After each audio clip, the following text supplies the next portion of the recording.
Hello and welcome to episode number 3 of the Whitey and Wills Sports Podcast, the only podcast that we know of dedicated to the prep sports scene in the Effingham area. Mike, I don't know. Do you know of any others? Maybe the only one named Whitey and Willis also. I am Dustin White, and I'm joined as always by Mike Wilson. We've got a guest lined up for today who'll be joining us in a little while. So we'll do our show in a little different order than we did last week. But Mike, I know you lined up this guest as you have done for every show so far, and I think we got another good one today. I'm really excited about this one. I reached out to two people. I haven't got a reply from one, so I'm going to get another mode of contact for that person. But Coach Rich McWhorter was very quick to reply. And, I've known Rich for a long time. He was years behind me in school. Many people around here may only know him as Tank. We'll probably just call him Rich today. Just, I don't want to fuel any of his athletes down in Georgia for having names for him. But I knew he had been very successful in the state of Georgia coaching, but until we delved in and actually started looking at numbers after he agreed to come on, I was even impressed more. Great kid, and I say kid, he's anyone younger than me is a kid. Great kid, and has done an incredible job. Played a little college football, and I think he's going to be really good. Really good interview today. I really do. Yeah, I'm looking forward to it. I obviously am not as familiar as you are, but I'm looking forward to hearing him talk and asking a few questions. And we'll get to that. Rich is going to join us in a little while, so we just kind of figured we'd kill time until he gets here, and I think we're probably more than capable of filling that space. So we can go ahead and talk about whatever it is you want to talk about. Mike, you got anything for me this week? As usual, we'll start with the great game of golf. Over the weekend, I know St. Anthony actually won 2 tournaments. They won a tournament in Charleston on Friday and turned around and won the tournament in Centralia on Saturday. Effingham was also at that tournament Friday in Charleston. And I thought I read where Coach Schaefer said they may have posted their best score of the year, which is good. And it's a good time of the year to be doing that.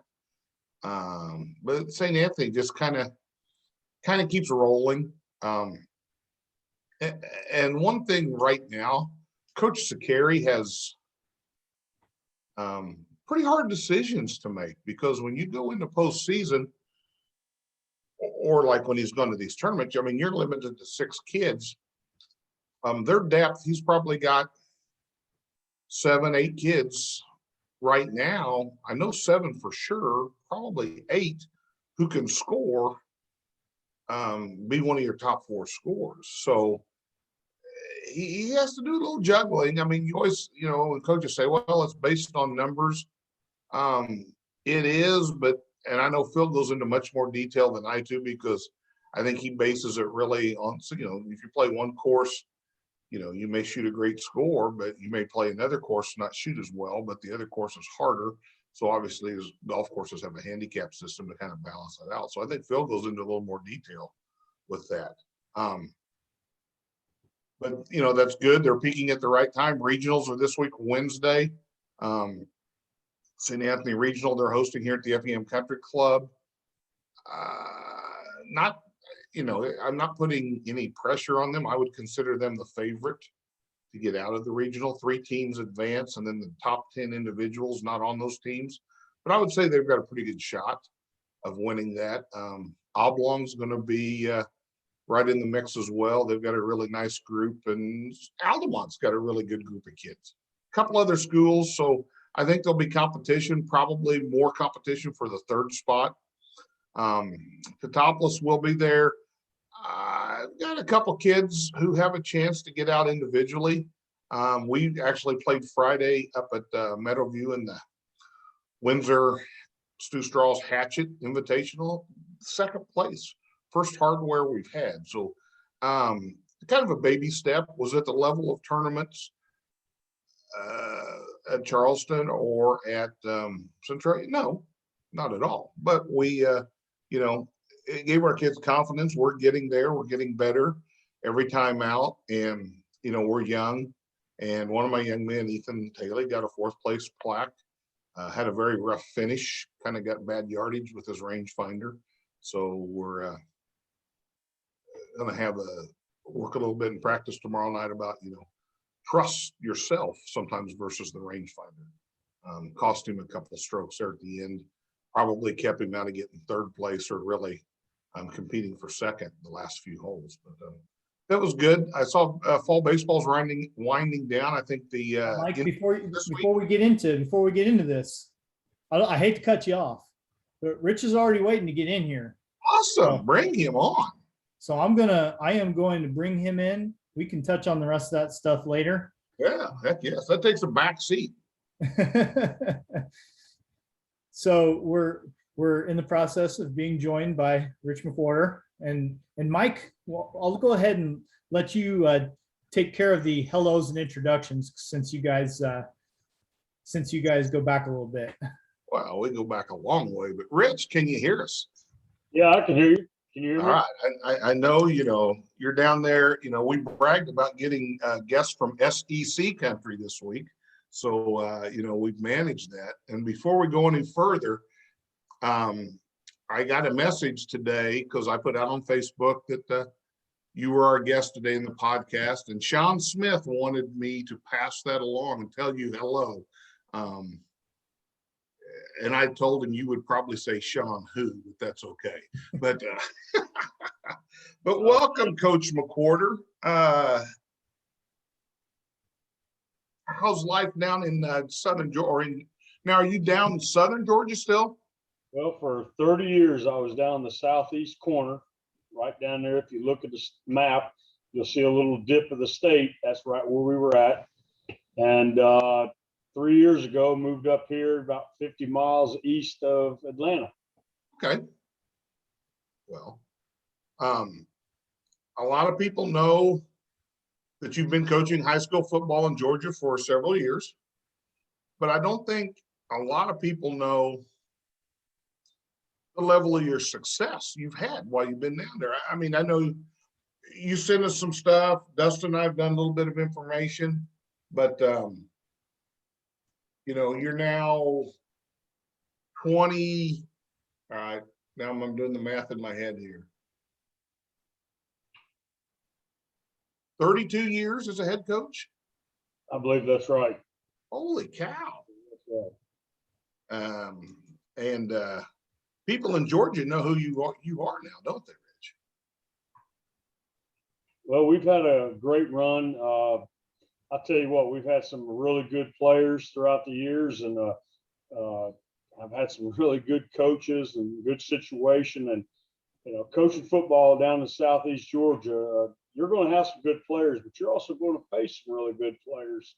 And it's one of those places and atmospheres where the whole community shuts down and everybody follows the team. And it's nothing to have sellouts. People stand in room only on Friday nights in the state of Georgia for high school football. That's awesome because, Friday nights are very special to football schools and communities like that.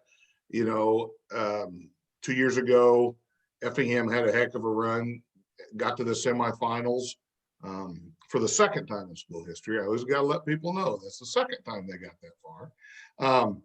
And really had a chance. I was at the game and they were kind of preparing to win it and trying to center the ball in the middle of the field, kick a last second field goal to win it. About 10 seconds, Dustin. You were doing the game with Greg. They fumbled with about 10 seconds to go. It was, it was right there. So, and I'm just dying. I'm thinking, man, they're going to the championship. Of course, a field goal in high school football is not a given by any stretch of the imagination, but they were going to have the shot, and then literally deflected pass in overtime that was still completed by Murfreesboro. And I hated to see it. Now, Rich, you were a member of the 1980 team as a sophomore. We made that run, got to the semifinals. Yep. Coach Klossman was last year. It was. Yep. And it was tell you what, it was a great honor. I think it was myself, Rich Eggemeyer, and Barry Gravenhorse. All three of us got called up to play with the varsity that year as sophomores, and really, really good team. And I spent my whole time down there getting tortured every day by Coach Drew Potoff. But yeah, that thing went all the way to the semifinals. I think it was a South Georgia team. Was it Mount Carmel? Harrisburg. You're right. Harrisburg beat us in the semifinals there at home. And we're getting ready to have our 40th class reunion here. So I'm going to see a lot of those guys here in about 2 weeks. But when I looked at Effingham this past year, and then you're down in Georgia, the pomp and circumstance that has gone with your team through your community as you proceed, and you've won multiple state championships. I don't remember it being that glitzy when we were playing. Well, I'll tell you what, here, you're going to have fireworks before games. It's just, there'll be games where you're standing on the sideline, you look over and you're going to see, I can remember we had a game a while back where, Urban Meyer standing on the sideline and all these other big time coaches will be there watching prospects and watching players, and people in line on Monday and Tuesday at your school to get tickets just to get into the game and so forth. And then also the games will be carried on local or statewide television a lot of times. So it's a big deal. I mean, and communities put a lot behind it. I mean, they're going to allow you to develop a staff, grow a staff. I mean, here where I'm at now, I got 11 full assistants. So, and we just built a brand new field house, brand new weight room, brand new stadium, actually, where we're at now. So they sure put a lot into it down here, and they expect a lot out of it too. Well, just to touch on some of your things down there, I know you were at Charlton County from 90 to 2018, and then you headed north, you said, to Jackson County. You have 4 state championships, 3 runner-ups, various coach of the years, but the one I liked the best, Rich, was Georgia Sports Writers Coach of the Decade, 2000 to 2009. Now, when you look, you have 3 state championships and a runner-up in that decade. That's pretty impressive. Well, it goes back to, we had some great players. I'll tell you, down there in South Georgia, where we were, those kids just, they live it. I mean, they live that. They couldn't wait to be Charlton County Indians. And it was one of those situations where down there where we were in what was called the Okefenokee Swamp, about 30 minutes from the Atlantic Ocean. Everybody either worked in timber or they worked at the Kings Bay submarine base, which wasn't far away. But those kids just loved it. We didn't have any kids move away. We didn't have any kids move in. You raise those kids. You take them from a young age. You identify them as a young age, and you bring them up, you raise them. And that group right there, they were a group of kids that were undefeated all through rec. They were undefeated in junior high football, junior high basketball. Those kids just truly expected to win, and they just weren't going to lose. So it was a great group to be around. I used to call them a bunch of characters with character. And they loved it now, and you didn't have to do anything to get them to play. You just had to, I used to always tell them, let's go put the costumes on and play some tackle football, and they were ready to go. So I'm assuming you've got some youth camps and things you've done for younger kids, or you've, seen a few kids play at these lower levels, and you're just like, man, I'm blessed. Look at these kids that are coming. Oh, no question. We actually had our junior high would practice on the same field we would be practicing on. So a lot of the time I can be watching our varsity at one end and I can turn around and go watch the junior high at the other. And then whenever we're done, we get off the field. Here would come all the rec teams. And I would just stick around and I'd watch the rec team. So yeah, I'd get to see kids. And plus I had two daughters come up through our school system and I'd get to know those kids in their class. But we used to have what was called field day at the end of the school year where kids go out and they're in races. I used to love to go to that. I could usually find my running back pretty quick in those things. They loved it. And we used to do a thing, and we still do it here. It's called Friday Night Lights, where we would turn the lights on, turn the music on, and we would have for free youth football camps. And they would come out in their favorite jerseys or whatever, and we just coach them, and I'd have my older players coach them. And yeah, so that's a big thing, is identify them early, develop relationships with them, and let them know how important it is. But at Charlton County, I was having a lot of guys go play Division I, and they would come back in the summer and work out with our kids, and even had some guys in the pros that would come back when their season's over, and they would be around. So it'd be nothing for our kids to be in the weight room and look over one side of the weight room, and you'd see a Division I SEC player over there working out, or you'd see a guy like Champ Bailey or Boss Bailey come walking in the weight room to get a workout in. So that was also a huge advantage. We really had a lot of tradition going. And here at Jackson County, right now we're trying to get that going. It's something they've never had. The program's 40 years old, never really had any winning seasons. I think we're making strides because we lost to the defending region champions and top 10 team by 4 points last Friday. Took the lead into the fourth quarter with less than a minute to go, couldn't hang on to it. But we still got to learn to finish games. And once we do that, I think we can get things turned around here.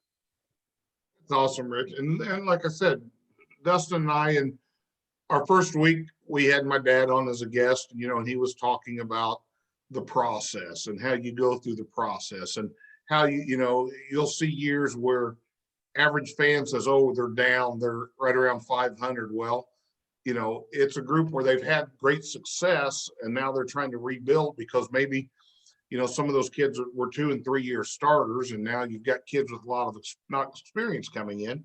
So you're just constantly rebuilding. Now, you mentioned Champ Bailey, Hall of Famer. I know the Baileys, and you've had, I think, roughly 8 or 9 guys who you've coached have gone on to play in the NFL. Countless kids, like you said, playing college ball, Division I, every level. Those guys come back and you see them. How does that make you as a coach feel, knowing your relationship with those kids and your program was such where they will come back and work out with your kids? I'll tell you, it's really the most important part of what we've been able to do. And I used to talk about how we would break cycles of hopelessness sometimes. Charlton County was a place to where, a lot of dirt roads and, economics were, social economic pretty low. And we really started working with those kids at a young age with their grades, and explained to them what their future could be like if they get it right in the classroom first, get it right in the weight room, to get it right on the field. Put all that together, you have a chance to really do something. And we've had a lot of kids, really every kid we've had go off to Division I football has graduated. And that's been a big thing that we're really proud of. And a lot of them, just go on then. Now their kids are going to be college graduates. And it's really a cycle that we're really proud of. And to have guys be able to go to the NFL and that sort of thing and do the right things at that level is something we're really proud of. And it's Boss Bailey, Champ's brother. Boss also played in the NFL, was the first pick in the second round the year he came out with the Detroit Lions. His son plays for me now here at Jackson County because he lives in the area. We're just 20 miles north of Athens, the University of Georgia. So the Baileys have kind of relocated here in this area. So we get to see Champ a little bit. And Boss's son, Xavier, is a sophomore starter for us. So I get to see Boss most days. And And so it's really, this situation I'm at now is a lot different than where I was at. Up here, they have paved roads and every kid has a car. And we're one of the fastest growing schools in the state of Georgia, and our county is one of the fastest growing counties in the state of Georgia. So everything's changing really fast here. So it's so much different than where I came from, but it's still good. And the kids still need the same thing. They still need discipline. They still need love. And that's what.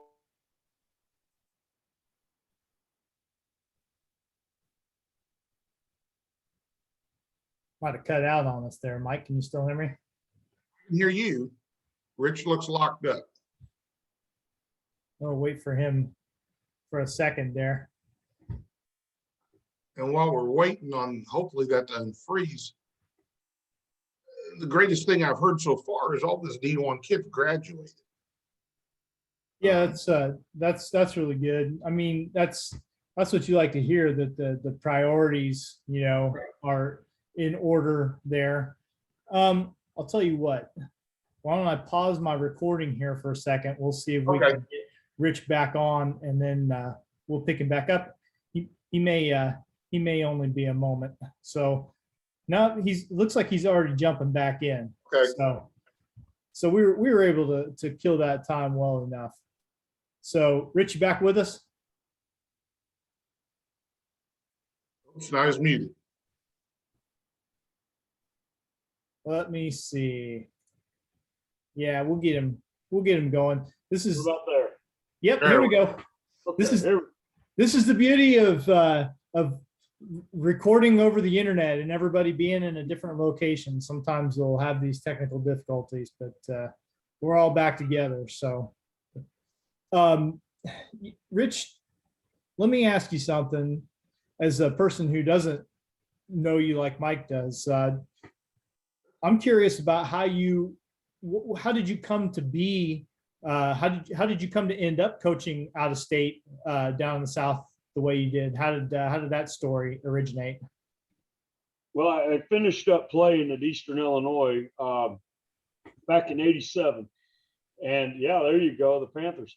And I was planning on GA in there, and then I did GA through the springtime at Eastern Illinois. I was planning on staying. But then at night, I would be working in the offices and so forth. And one of the guys in the office said, you got to put together a resume and just throw some things out there, see what's out there. And so I did. I made a resume. And I remember going to the student union. And I'd pick up these things where had a list of job openings, and I was sending things out because I knew where they kept the stamps in the football office. So I would go help myself to the stamps and their envelope. And I was sending out things, and really, there wasn't a lot going on. And all of a sudden, I got a call in July from a guy down in Folkestone, Georgia, head football coach, needed a offensive defensive line coach. And, he said, hey, we're down here by the ocean, and really played it up really big. And I started thinking about it. And I said, you know what, and Brocksback's now the head coach at Illinois State. He was the guy I was working with. And Brocksback said, you know what, go give it a try. See if you like it now while you're young, and if you do like it, then fine. If you don't, come on back to Eastern. You can GA. So anyway, I went down to Folkestone, Georgia, went down there, and that first year we only had 19 players and went 3-7, miserable year. But I did like dealing with kids that age. Then that off season, everybody on the staff got fired except for me. They let everybody go, said you can stay as an assistant coach and all that. So I stayed, and a new guy came in, and I was defensive coordinator that next year, my second year there. And we went through the season. We went 5-5, had a good year on the defensive side of the ball.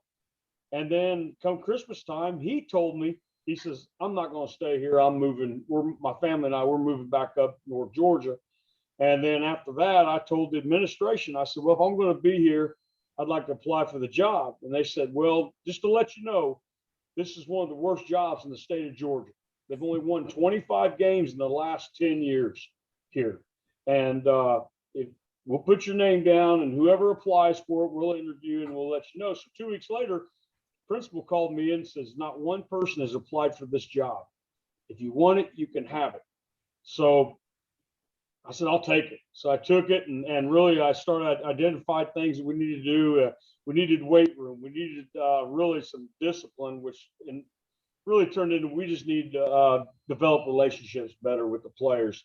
And that very next year, my first year in 1990, we went 11-3, and we were state runner-up. We lost to Lincoln County and Garrison Hurst in the state championship game, 6-0, my first year. So it kind of went on from there.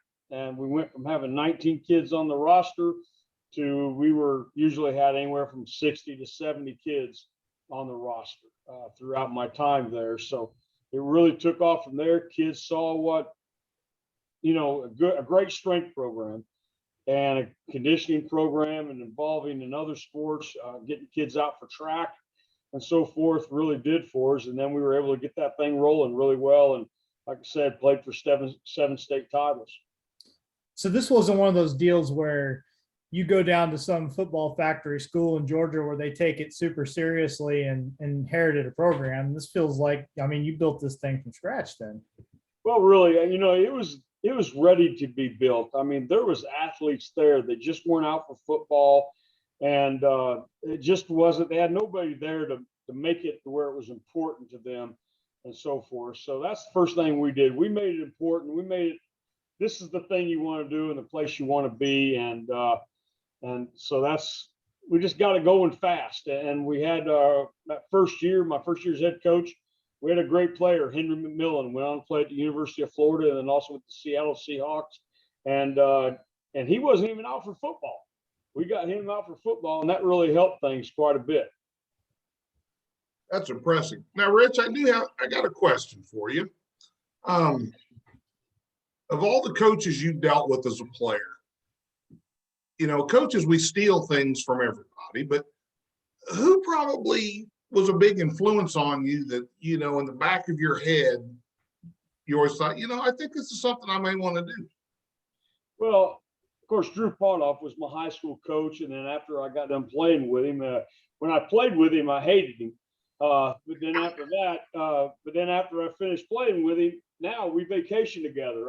This summer we were in Wisconsin together and all that. And every year we go on vacation together. But, once I got to college, started playing college football, our relationship changed. And then once I knew I was going to become a coach, that's where I really started picking his brain. And then once I became a coach, we still have weekly conversations. I run things by him and what do you think? And what do you think about this and everything? And so he's somebody I definitely talk to all the time. But then over the years, you develop a lot of relationships with a lot of different coaches. Brock Spack, the head coach at Illinois State, someone I stay in touch with and so forth. But you do develop a lot of friendships and a real, kind of a brotherhood amongst coaches where you will rely on them. And I've always been a guy that I've tried to hire the best coaches I could, the best staff I could. And I believe in them getting to work and me staying out of their way and me getting them what they need. And that's worked for me also. That's really good. And, I think my junior year, may have been my sophomore year, was Drew's first year. And, him being Jack's assistant, he was he got the title of the bad cop, because, Jack didn't want to do that anymore, and Jack had earned that right. But we had so much fun with Coach. And Drew was awesome to play for. I enjoyed it. And, then when he took over, when he had you guys also changed conferences, and you were in a little tougher conference than we were. And and had success. So that's awesome. I'm glad you give that shout out to Coach. I get it. I haven't got to talk to him very often. I ran into him somewhere at this IHSA thing, and he was at briefly. But yeah, he was a lot of fun. I really enjoyed it. And that's really neat. Any college coaches, since you've had so many kids recruited, does that ever become a pain dealing? Are some college coaches a pain to deal with? Well, there has been some, and they tend to be needy sometimes because it's extremely competitive when they're several schools are fighting over the same kid, and they're limited on the amount of time they can call the kid and be in contact with the kid, but there's no limitations on how often they can call and talk to the coach. So there would be times my phone be ringing night and day with somebody, with an assistant coach and all this and that. But over the years, I've had the real honor and privilege to get to meet and get to know some of my very first year as assistant coach. We had a flight mix up because of weather, and I had to run over to a small local airport in an old beat up car I had my first year as head coach and pick up Bobby Bowden. He was supposed to fly into Jacksonville, Florida, and one of his coaches was going to pick him up there because of weather. They flew him somewhere else, and I went and got the guy in my old beat up car and had to ride as a young head coach, first year head coach, with Bobby Bowden sitting next to you for 30 miles. So a little bit intimidating, but really what a guy, you know. Had several chances to be around him. And like I said, Urban Meyer's been in our school. Lou Holtz had several opportunities to speak at his clinics.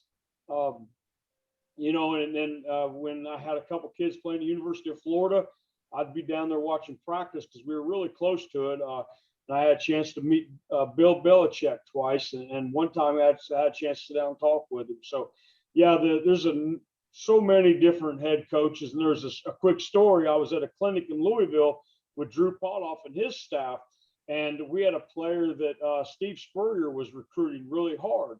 And it was the Nike Coach of the Year clinic in Louisville. And I was down in the lobby here, come walking in Steve Spurrier. And it was just a week before he was at our school. So I started talking to Coach Spurrier, hey, how you doing, type things like that. He was speaking at the clinic.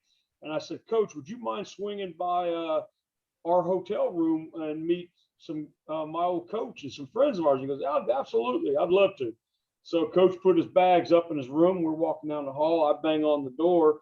And, of course, Drew and all his coaches were in there and opened the door up. I said, hey, you guys want to meet Coach Steve Spurrier? And they're throwing things back at me like, Coach Spurrier, bull, you know what I mean, like that. And I said, well, okay, but come on in, Coach. And all of a sudden, Coach Spurrier walks in the room, and they all jump to attention and everything. And then, of course, they enjoyed that. But then after Coach Spurrier left, I think they all jumped on me, like, you know, had to bring me down to earth, like, you think you know all these people and everything. But anyway, but it's been quite an experience, quite a to get to meet all these different guys and get to know them and watch them work and get to see the inside workings of these big Division I football programs. That's awesome. Hey, Rich, and I know you're on a tight schedule today.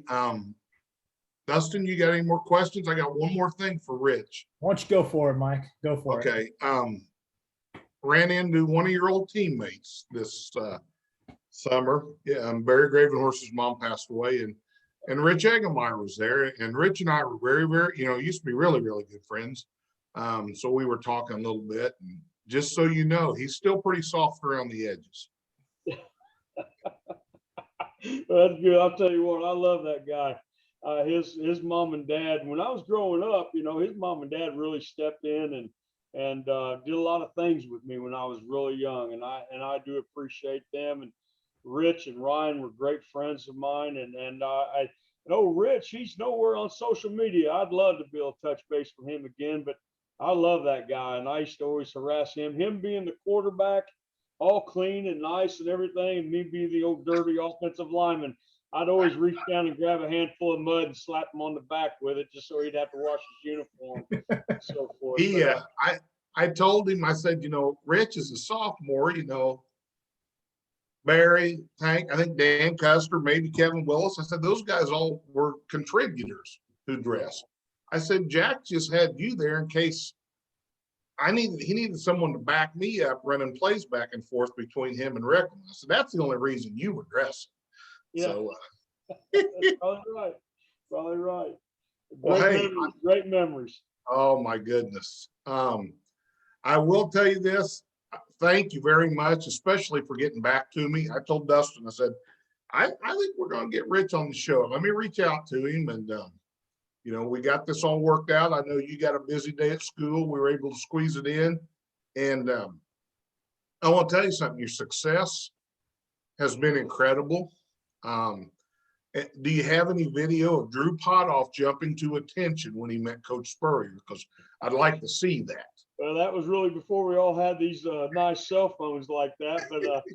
But yeah, and even on the same day, Ray Goff, the head coach of the University of Georgia, walked down the hall and hollered at me, and I introduced him to them. So yeah, I took a lot of abuse that weekend, but it's been a great ride, and wouldn't change it for nothing. I wouldn't really change anything about it, and hopefully we can keep this thing going for a little while. Hey, good luck the rest of the season, and don't be surprised at the end of football season when you guys are done. We may reach out and we may get a little a bigger group, and if there's room to fit Eggemeyer's head on the Zoom call, we may get him and Barry and some of those guys on the Zoom call and just have you guys on another show. That'd be awesome. That'd be great. Thank you, Rich. Anything else, Dustin? Nope, we're good. Rich, thank you very much for your time, and good luck, and keep building what you're building, man, because trust me, you're doing it the right way. Well, I appreciate you guys. Thank you now, and hopefully I'll get back to Effingham one day and touch base with you. We'll do that. Thanks, bud. Thank you. Bye. All right. Thanks again to Rich McWhorter for jumping on with us. So, Mike, we covered high school golf, I think, pretty well. Yeah, we're talking about NTC baseball starting here. The NTC tournament, I believe, is next week, so that's coming right up. Got a little bit left to do this week as far as regular season games, but yeah, they always get that NTC tournament in the first week of October, right? Right when you never know what the weather's going to give you. Yeah, exactly. Girls tennis getting ready to kick off. I know I saw Effingham St. Anthony played this past week. T-Town was in an invitational, maybe down Edwardsville or somewhere. They've got a pretty good group. So, obviously they're getting ready because they usually get to go to Chicago, and it's like sleeting half the time during the state tournament for the girls that get to go up there. Volleyball's got a little bit of time, not a lot. Cross country, soccer. So fall season's starting to wind down, and Hart's big win at Taylorville. Anytime you go to Taylorville and get a win in anything, it's big. Yeah. One thing before I get to the football, one thing we didn't mention last week that we probably should have was that, Effingham always has the Crossroads Classic volleyball tournament. Oh, yeah. And we didn't really bring it up, but they did that. I don't know, not this past weekend, but the weekend before, correct? And that's having gone to watch it, like when my sister was playing in high school and stuff like that. Like, it is unbelievable the kind of talent that they are able to get to come down here and play in that. And so if you're a volleyball fan in this area and you didn't make it over and haven't made it over for the Crossroads Classic, man, I can't recommend it enough. I'm not a volleyball expert. Okay. It's kind of one of those, good volleyball when you see it. Like, there's a lot of complicated stuff going on down there that the players understand that I don't, but you can still watch it and be like, now this is good high level high school volleyball. And that's what you get at that tournament. So we're really fortunate to have it here in this area. And I say that not getting there enough. I really ought to take my daughter to go see it sometime before she gets into junior high and starts playing. But that's a real feather in the local sports community's cap to have that here. I know George and Kathy Wenthe have been very involved with that over the years. And from the Midwest area, Missouri, Kentucky, I think Indiana, they're bringing quality, state champion caliber teams. And it is amazing when you get to watch the how athletic, these girls are, this girl's a setter. She can't, pretty soon she go, and then they go up and rip a spike and like, how'd she get that high up off the ground? But, and their quickness and they're fearless. But yeah, and that is big. I know it always used to be kind of over Labor Day weekend, and then it got moved a little bit. So, and then shame on me. I kind of try to make a list of what everything's going on for us to touch on. And, that went by without a mention. And it's a feather in their cap, and Effingham hosting it, and the area has been involved in it. So it's a very well run, very high caliber tournament. Yeah, it's a good measuring stick. There's always a handful of our local schools that'll play in it, and winning it is one thing. Of course, that's like, I mean, a local school probably not going to win the thing, but to just get in there and be competitive, to play a team better than maybe anyone you'll see all season long, and just kind of see where you stand compared to them. I mean, you, having coached a lot in your life, understand that there are lessons to be learned from any particular game that go beyond whether you won or not. And I think that's what it provides a lot of schools, just that chance to see how they stack up. Well, and last week using golf as an example, we played in the St. Anthony match play, and I had my 3 and 4 kids, a freshman and sophomore, paired up against 2 kids from Benton, and Benton at the last minute moved their lineup around, and I can't remember the kid's last name now to save my life. Kid from Benton, and I was told going in he's probably the best player in the state, but he ended up playing in the better balls. So here I got a freshman and sophomore out here competing against this kid and his buddy, who's really, really good also. And they beat him 5 and 4, which is for a 9-hole match. You got to at least go 5 holes to win a majority. But I said, just watch and learn. Well, later in the day, that afternoon, they were playing St. Anthony, and their last hole was number 2 at the country club, a par 3. And I guess they were maybe 1 up, and, at worst they were going to tie and maybe win the hole. And this young man from Benton stepped up on the last hole and dunked it in for an ace, got a hole in 1 to finish the match. Well, to give him credit, Thomas Hornicke from St. Anthony then stepped up and hit it to about a foot. So, I told my kids, learn, watch these kids, watch how they go about playing. These are some of the best kids in the state you're getting a chance to play a match against, and just learn. And again, it's a moral victory. Well, a moral victory is still a loss. Yeah, but sometimes you do learn, and just like Rich said, that very good state ranked team, all of a sudden they played very tough, and that's something to build on. Yeah, people who say a moral victory is still a loss. I mean, if you're talking about professional athletes or even high level college athletes, I mean, it's fine to have that attitude, but in high school, obviously it's teaching first, or at least it should be. And so, yeah, I like that anecdote. That's, you're not going to win all the time, but as long as you're finding ways to improve yourself and become a better athlete and better person because of that day's competition, then it was successful. So, yeah. You brought up Effingham football. Yeah, they beat Taylorville this week and went to Taylorville and won. And that's good, because you talk about you talk about just going about your business the right way. Well, I think Effingham, at the point in the season where they go into that game, they're 1 and 3. They've lost a tough game to Mattoon, where you feel like you left your chances on the field, very well could have won that game. And now you're in a situation where you basically can't really afford to lose again. It would be pretty easy, I think, for a group of kids to just sort of start checking out, right? Mm-hmm. To just say, this isn't happening. And I like to play football, but I like my job too. I like my girlfriend. I like to see my friends. And I'm just going to this is going to go on the back burner. And that's not what Effingham did Friday night. They went to Taylorville and dominated the game. Owned the middle of the field in a way that they haven't all season long, really.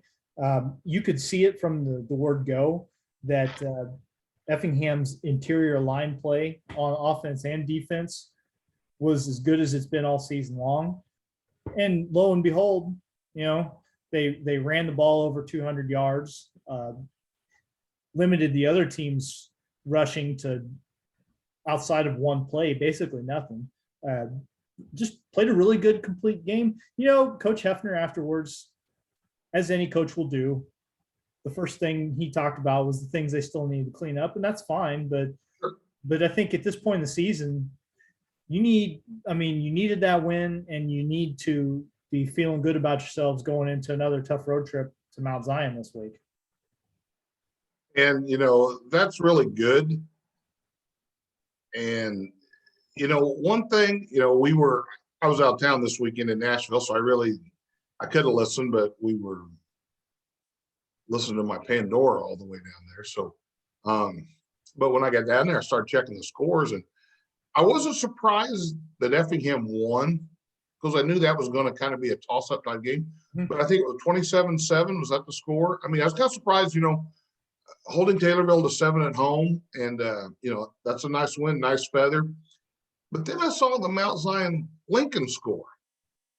And that was a 1-touchdown game, I believe, wasn't it? It was a close game. It was close throughout too. And we sort of asked Brett about that afterwards too, trying to get him to look forward a little bit, which again, kind of a fool's errand when you're interviewing a coach to say, well, what about your next opponent? And they're going to say, well, let me enjoy this win for a day. Right. But as soon as he gets home, he's watching film on next week. Yeah, well, maybe even on the bus home if they've got the right setup, right? His point was that Lincoln is much improved.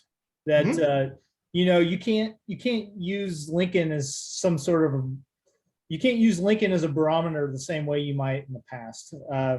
Honestly, in the past, you couldn't use Lincoln as a barometer because they just flat didn't beat anybody. And I'm not trying to be cruel. It's just sort of the fact of the matter was that they didn't win many games. And so you sort of just counted on that as a win. Well, you can't count on Lincoln as a win. And he said, listen, Mount Zion's got a lot of guys back, a lot of talented kids back, and they're going to be a handful. And so that tells you that even if you go to Mount Zion this week and play a great game and get that win to get back to 500 if you're Effingham, which is what it would do. If they could beat Mount Zion, they'd be 3-3. Well, then you got a home game with Lincoln, and there's nothing to be taken for granted there. It's a killer schedule this year. It's just one of those years. It works out that way sometimes. Like a lot of times in a way you don't know when the schedule's made that it's going to, that it's necessarily going to work out the way that it did, like just in terms of which teams are up or down at that time. But really, you look at the final score against Charleston a couple weeks ago, and Effingham won that game by a lot. But that was a close game at halftime. Charleston, I think that every team on the schedule is up this year. And that's when you combine that with an inexperienced group of Effingham kids, well, there's going to be challenges. But I really do think that they showed some growth against Taylorville, and I'd like to hope that will continue this week against Mount Zion, win or lose.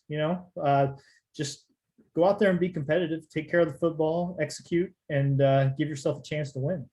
Well, and again, we've used this word almost, every person we've talked with uses the word process. And you yourself said, Effingham's O&D line were played more, you could see a difference. Mm-hmm. And that's what it's all about. And I hope that, I hope that continues. Because, here when Effingham's got a successful football program, that feeds everything. I was at the Mattoon game, and, I saw St. Anthony kids there watching the game. I saw T-Town kids there watching the game. I mean, they come out and watch. They all have friends, who are playing. So it's really interesting and neat and, fun. And, like I said, I only hope continued success for them. At some point, we don't probably have time to spend a lot of time on it now, nor have I done the prep to spend a lot of time on it now, but we'll really have to do a season in review for some of our local baseball players who are playing at the professional level. I think people Chad Green's been in the bigs for so long now that people stop being excited by it, and it stops being so thrilling to see him on TV pitching for the Yankees. But he's he's very quickly getting to the point where he's having the kind of pro career that you can't be matched by very many local products. And he had a little hiccup there in the middle of the year. I think he had back-to-back bad outings, but he's been really, really good ever since, he's been lights out here down the stretch for them. And then they're fighting for their lives to be in the playoffs. Them, Boston, and Toronto are just dueling it out for spots.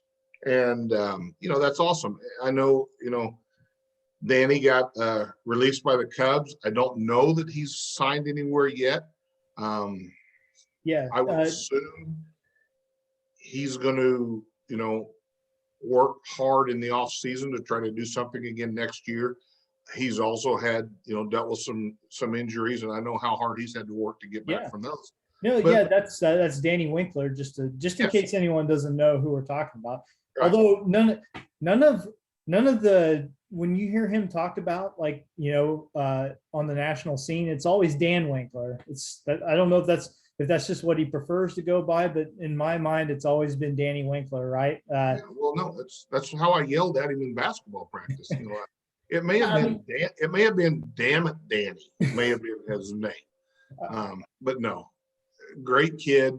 I got to spend some time with him down in spring training when he was rehabbing, watching my daughter play golf. We had an off day. And we were in Orlando, and the Braves were home, and I just had to reach out to him. And he said, "Sure, coach." And he got his tickets, and then he came and he sat with my wife and I for over an hour just talking at the ball game. Yeah, no, when he was still with the Braves and they were in St. Louis for a game, it was actually Chris Custer who put me in contact with him. But Chris knows that my family is Braves fans, and so he hooked us up with some tickets, and then he said, "How'd you like me to get Danny to come up there and talk to you after the game?" And I was like, "Oh, sure." I mean, that was really thrilling for my daughter. She was just getting old enough to just want to be a Braves fan because Dad's a Braves fan. And Danny came up in the stands after the game and talked to her for a minute and signed a baseball for her, and she's still got it. We went and when he was with Gwinnett at AAA a couple of years later, and we were down there to see a Braves game, and we decided we'd go down to Gwinnett and see if we couldn't catch him pitching in a game. And unfortunately, we couldn't catch him in action, but we ran down to the bullpen and waved at him for a minute.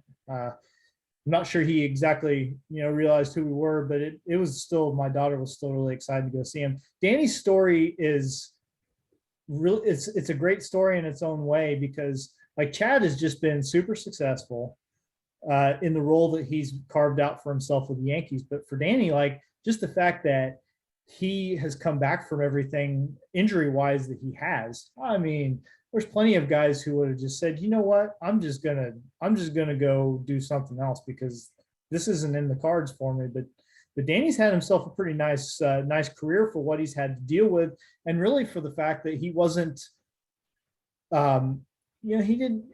I don't think that he probably came into the pro game with the same prospects that Chad did either. Well, and the thing about Danny, you got to remember, you can probably count on one hand the people who have came back from a broken elbow. Yeah. I still remember watching that happen while he was pitching. It was against the Cardinals. And, when he, dropped to the field on one knee or on his knees, and just, you could see the pain he was in and everything. And no, tremendous kid. Somebody else here, I have on my list to reach out to, and I'll reach out to Chad as well. But, having stories and hearing things, just like today, you can count on one hand the people who knew the level of success Rich has had down in Georgia. And I did not know he inherited a program that literally he built from scratch. Yeah. That part of it I didn't know. And and the funny thing is, he hasn't changed. He's the same Rich McWhorter that was a sophomore that had to pick up the tackling dummies after practice because he was one of 6 sophomores getting to practice varsity with us. But great guy. to touch a little bit more on the national scene, Whitey, jokingly, I think we can get the Cardinals as a sponsor. They haven't lost since the Whitey and Will show has hit the airways. I think there's a correlation. The Cardinals haven't lost, and I'm shocked. I'll follow it on the ESPN Gamecast, and they're going to lose this time. And they keep, they've had two really, really impressive double plays to bail them out of games that involved about 6 or 7 players, I think. And then they're all hot right now. And that's the scary thing. I just want to make it clear that if there is any correlation between me and the Cardinals winning 16 games in a row, I entered into that unknowingly, and it's happening without my consent. And if I could do anything to make it stop, I probably would. Although if they want to stay hot long enough to beat the Dodgers in a 1-game wild card, then all more power to them, and then they can resume being the team that they are on paper. That's if the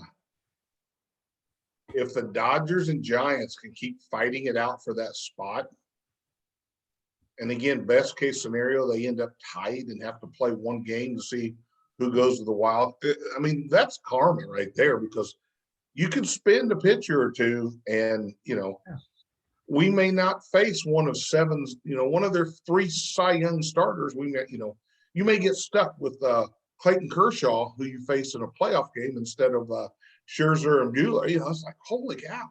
Yeah. And meanwhile, some team is going to win the East and probably have about 86 wins, something, maybe a few more than that. It kind of depends on how it goes, but the Braves and Phillies have to play each other this week, which will. What is the Braves lead? The Braves are 2.5 up. Magic numbers 5. They got to play the Phillies 3 times and then the Mets 3 times. So I don't know. I'm cautiously optimistic about that. Cardinals swept the Mets for you.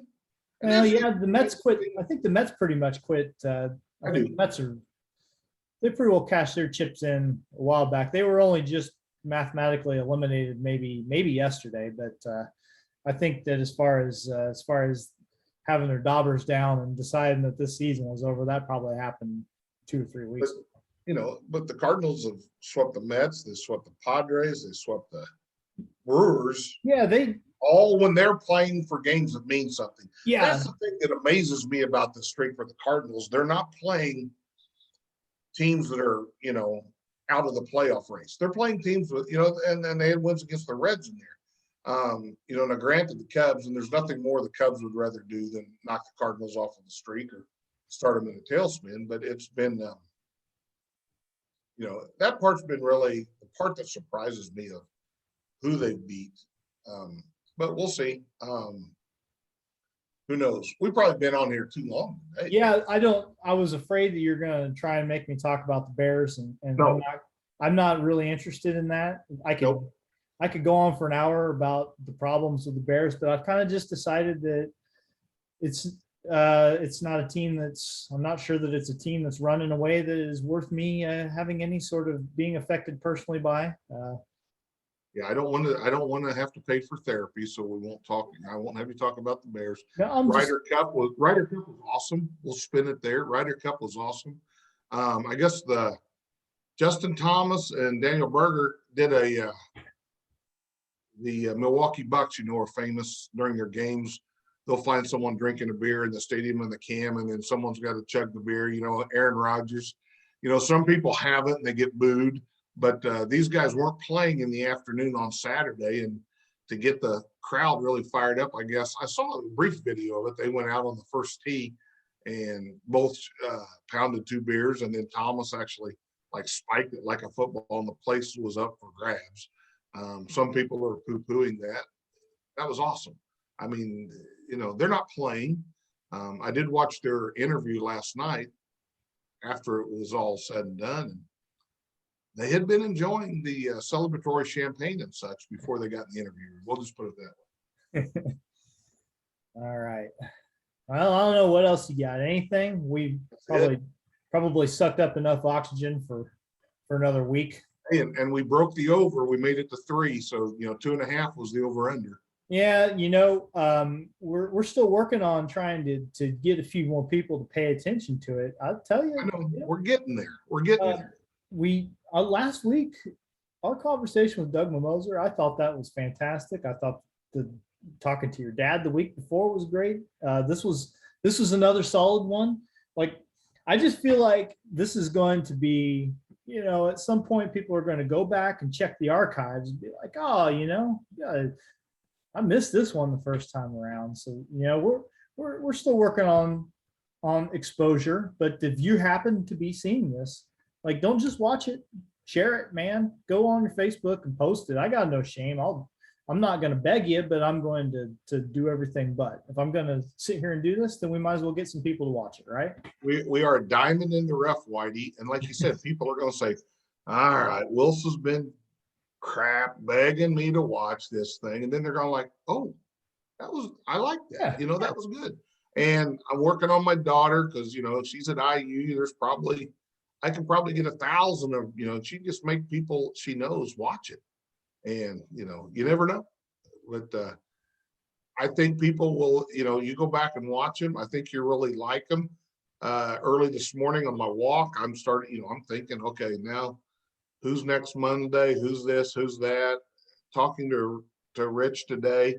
That gave me a lot of ideas. We've talked about, Chad and Danny. It's,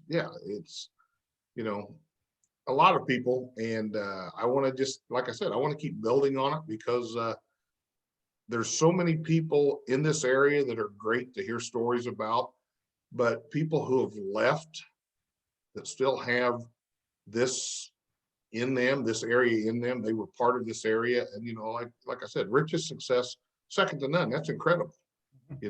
What he's been able to go on and do. And great show today. And, pressure's on now. We got to find week 4 guests. Well, We gotta get that nailed down. and just know that the Dustin White is skipping his lunchtime run on Mondays to record this. I'm using my lunch break to record this instead of going for a run. And I know that that's probably the same story with you. I walked today, driving to Nashville and spending time on Broadway. You got to go up and down the hill. My hammies are a little tight today. So I backed off on the run, just went for a walk this morning. It's probably been, I think my daughter, I had to run a 5K with her when she was 7. So I've backed off since then. I burned 2 5Ks in a matter of a couple months, and I'm more of a walker now. Okay, fair enough. Well, I think I think we've about covered it. So again, thanks to everybody who's happens to be listening. Tell your friends, have them check it out, and make sure you check us again on Monday next week. We'll have another one for you. So until then, I'm Dustin White. That's Mike Wilson. Thanks for listening and have a good week. Thanks.